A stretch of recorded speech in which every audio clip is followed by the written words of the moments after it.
And we begin now with the latest on a rise in RSV cases as South Carolina hospitals continues to see new patients. They're now taking calls from out of state as some hospitals in North Carolina and Georgia have reached capacity.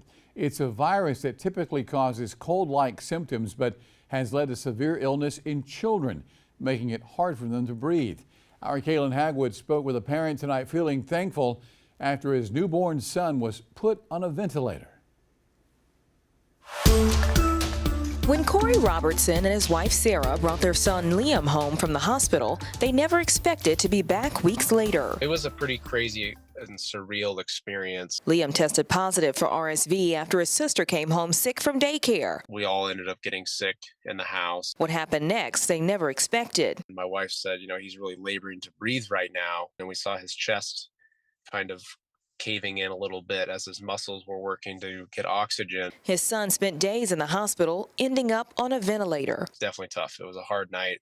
RSV is typically a mild illness in adults and children, but after cases fell sharply and kids were less exposed at the height of the pandemic, doctors say they're now more vulnerable. Dr. Robin LaCroix with Prisma Health says hospitals are feeling the strain. Beds remain full or almost full much of the time. Meanwhile, at MUSC, where Liam was admitted, Dr. Elizabeth Mack says at times they're seeing patients in the hallways. We get calls from neighboring states, from other ICUs around the state, asking if there's a bed, and so this is not typical. They're asking families to take precautions like washing hands and disinfecting surfaces as no vaccine is available. Liam's family feeling thankful as he's now recovering at home. And he's doing much better now. So we're thankful for that. Take every precaution you can. And if, people are sick, stay home. Kaylin Hagwood, News 19, WLTX.